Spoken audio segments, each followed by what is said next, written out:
साथियों नमस्कार। आज हम आपके साथ एक बहुत इंपॉर्टेंट इशू पर डिस्कस करने के लिए जुड़े हैं।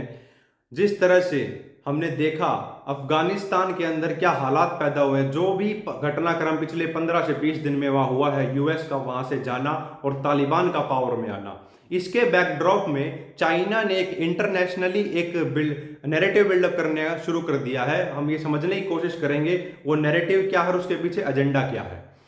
चाइना के माउथपीस ग्लोबल टाइम्स में एक आर्टिकल पब्लिश होता है जो ताइवान की तरफ इशारा करते हुए ये कहता है कि कल को अगर हम आपको इन्वेड कर देते हैं आपकी कंट्री पर, तो ये ना समझें कि यूएस आपको बचाने आएगा।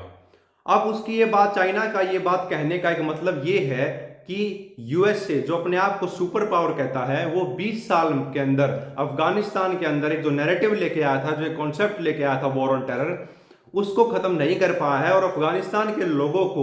चुपचाप वहां से निकल के तालिबान के हवाले करके चला गया है। इसलिए आप ये ना समझें कि जितने भी यूएस के अलाइज हैं, कल को उनके ऊपर कुछ इश्यू आता है, कोई उनका सिक्योरिटी के ऊपर इश्यू आता है, तो यूएस आपके लिए स्टैंड लेगा।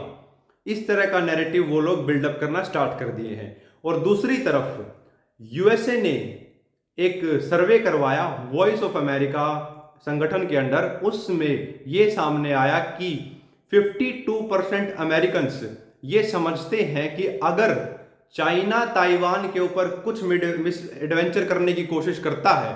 तो उसके तरफ एक्शन लेते हुए यूएसए को चाइना के ऊपर वॉर कर देना चाहिए। तो दूसरी तरफ यूएसए अपना नैरेटिव बिल्डअप कर रहा है। अब हम ये समझने की कोशिश करते हैं कि इस नैरेटिव और एक इंफॉर्मेशनल वॉरफेयर के पीछे क्या एजेंडा है। सबसे बड़ा एजेंडा इसके पीछे चाइना का है और चाइना का एजेंडा ये है, चाइना इस नैरेटिव से इंटरनेशनली यूएसए के सभी अलायंस को एक मैसेज देना चाहता है कि जो वेस्टर्न कॉन्सेप्ट ऑफ डेमोक्रेसी है वो एक फेलियर है, उसके अंदर आप सुपर पावर बने रह नहीं सकते, आप सस्टेन नहीं कर सकते।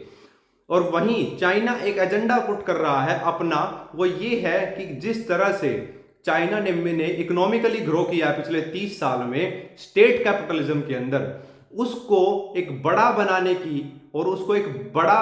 ग्राउंड देने की कोशिश की जा रही है चाइना के द्वारा।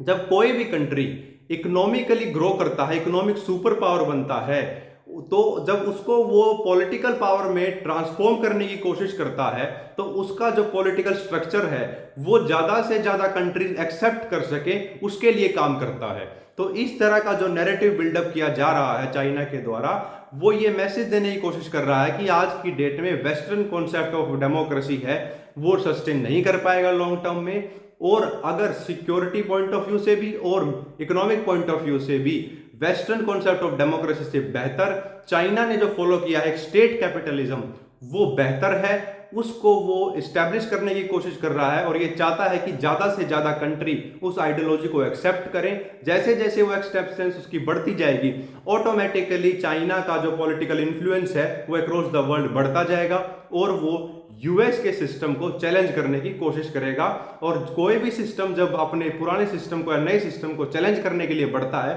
तो वो उसको धीरे धीरे धीरे धीरे रिप्लेस करने के लिए आगे बढ़ जाता है। तो इसी एजेंडा के अंडर चाइना ये सब काम कर रहा है। तो हमें सबको ये समझने की जरूरत है कि डेमोक्रेसी को कैसे सस्टेन रखना है और उसके लिए हमें क्या चीज करनी होगी।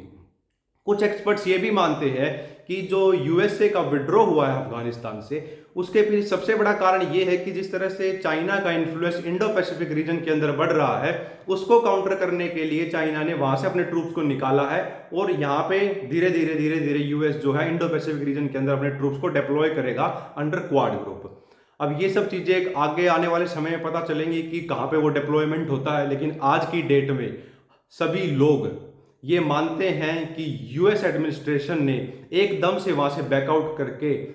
अफगानिस्तान के सिटीजन को ऐसे क्योस में छोड़ दिया है और एक ब्लंडर किया है। जिस तरह से तालिबान रूल कर रहा है और उनके पास अप्रोक्सीमेटली $85 बिलियन के वेपन्स हैं, तो हम नहीं जानते आने वाले समय में इस रीजन के अंदर क्या होगा। लेकिन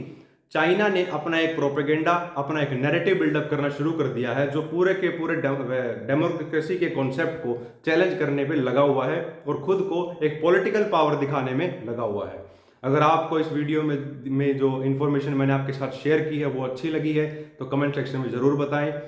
चैनल को सब्सक्राइब करें और इसको शेयर करें। बहुत बहुत धन्यवाद।